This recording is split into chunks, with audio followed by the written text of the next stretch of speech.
La première cargaison de bananes du projet AgriTrans dans le Nord-Est a été embarquée en direction de l'Allemagne ce mardi. Plus d'une centaine de tonnes de bananes organiques seront exportées selon le nouveau responsable de projet.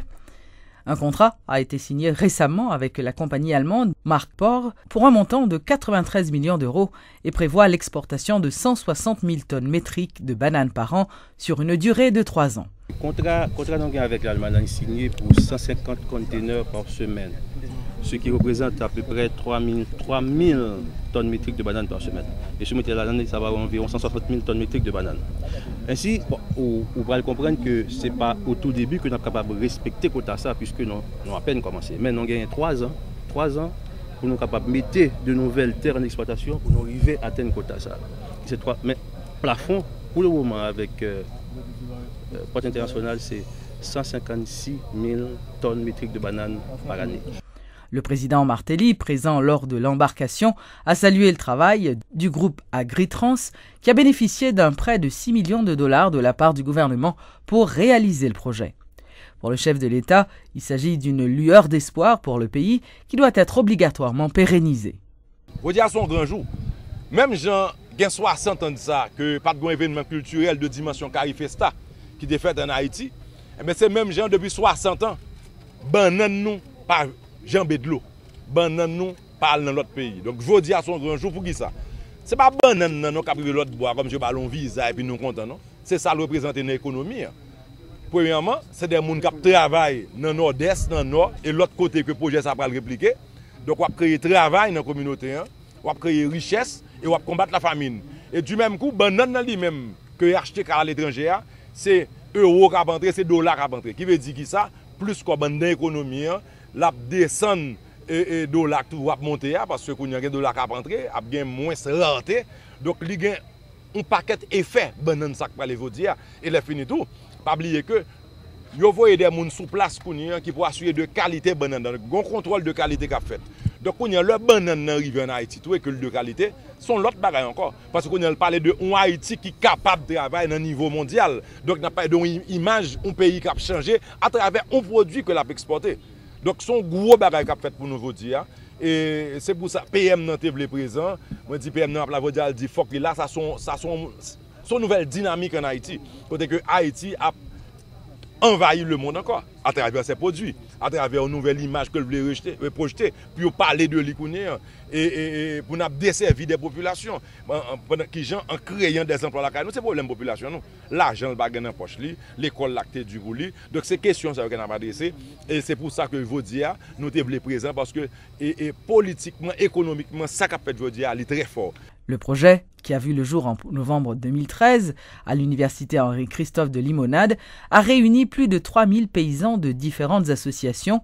2 millions de plantules seront mises en terre sur 1 millier d'hectares. Et pour atteindre ces objectifs, le consortium FEPA AgriTrans dispose de matériel agricole moderne, de pompes servant d'irrigation, d'un lac artificiel d'une capacité de 700 000 gallons et projette même de créer environ 3000 emplois.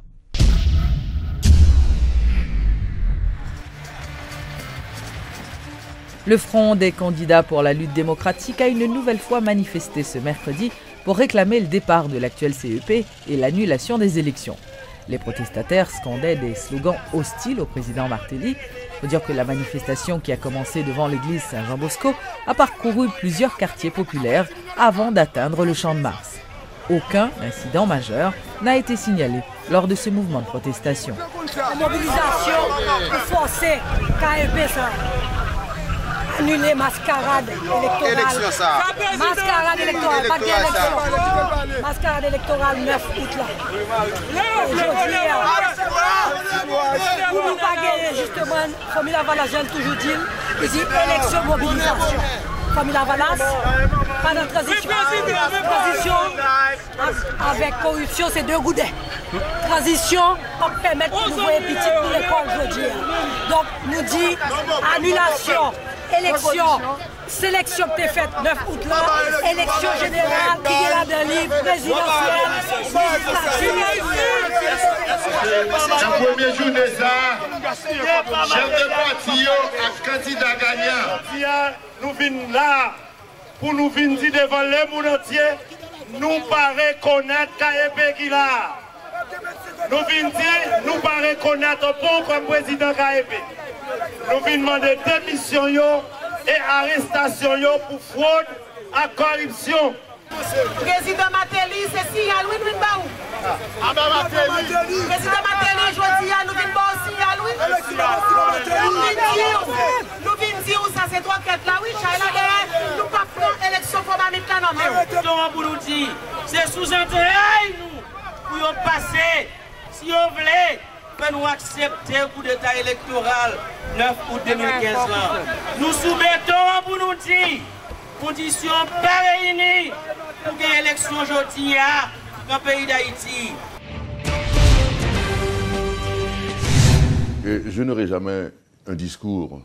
Jacques Sampeur, le candidat à la présidence, est favorable à la poursuite du processus électoral et appelle le CEP à sanctionner fermement les partis qui sont à l'origine des troubles et des fraudes du scrutin du 9 août dernier. Invité à la rubrique Le Point ce mercredi, M. Sampeur estime que dans le cas contraire, le Conseil électoral ne pourra pas regagner la confiance des différents partis.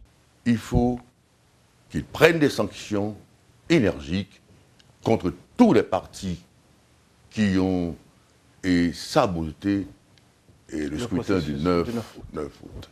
Je dis que je sais que les choses ne sont pas faciles. Je dis que le CEP a affiché beaucoup de courage en certains points, mais quand vous faites quelque chose, vous le faites très bien jusqu'au bout. Je dis, ou bien on fait des élections faites du 9 août le 25 octobre. C'est-à-dire les mêmes élections, la répétition de tout ce qui s'est passé. Et tout ça parce que c'est émaillé de fraude et les partis pro-gouvernementaux ont fait des exactions, ont tout bousillé. Or, il ne faut pas qu'il y ait deux poids, deux mesures. Pour qu'un élément soit crédible, il faut qu'il sévisse de part et d'autre. Voyez, alors j'ai dit que je suis pour les élections, mais que le CEP reste crédible, qu'il inspire confiance. Haïti Air Ambulance annonce l'admission de 3 jeunes Haïtiens spécialisés en urgence médicale aéroportée. Après plusieurs mois d'études et de nombreuses heures de vol et d'entraînement, ces 3 techniciens ont reçu leur certificat d'ambulancier du ciel des mains du ministre de la Santé, Florence Duperval-Guillaume. 3 messieurs Sayo, qui étaient déjà à travail au niveau de Bernard-Meuse et qui étaient commencé à venir faire volontariat ici là, pour essayer de voler, pour voir si ils terrain à faire voler, parce que pour aimer tout. Et comme ça, il y a 2 ans de formation que vous prenez pour être capable de soins. Par exemple, nous prenons un malade dans le nord-ouest ou bien dans le nord-ouest que nous avons mené au Cap Jean, Dr. Chandler Sodia. Depuis côté nous prenons malade, le malade a déjà commencé à stabiliser. Ce n'est pas dans l'institution qu'il va stabiliser. Et l'avantage, c'est que l'hélicoptère, nous connaissons ici un pile embouteillage. Nous pouvons avoir une grande route qui peut permettre de aller vite tant qu'on va aller l'autre bord. L'hélicoptère allait plus vite à malade là que machine. Donc, côté une machine capable de prendre 6 heures de temps, 7 heures de temps pour sortir port de paix, l'hélicoptère prend 45 minutes, 40 minutes pour le capable d'arriver dans le lieu pour le malade la soin. C'est que nous avons que quel que soit côté monde malade dans le pays, dépendant de gravité maladie, vous pouvez mettre ou bien une machine d'ambulance pour mettre dans côté de soin, ou bien vous pouvez un hélicoptère venir chercher pour aller plus vite pour capable prendre soin. Plus d'une vingtaine de personnalités du secteur des droits humains et du secteur médiatique, entre autres, ont été décorées au cours d'une cérémonie de reconnaissance organisée par l'ONG internationale World Vision. L'organisation, par cette initiative, voulait reconnaître les efforts déployés ainsi que l'engagement de ces personnalités en faveur de la protection des enfants en Haïti. Présente dans le pays depuis environ 38 ans, World Vision place les enfants au centre de ses activités dans ses régions d'intervention, à savoir dans le Nord, la Gonave et le Plateau central.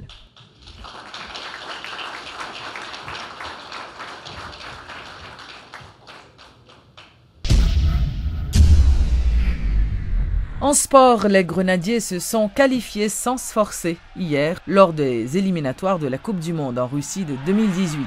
Haïti s'est imposé 3-0 face à la Grenade au stade Silvio Cator.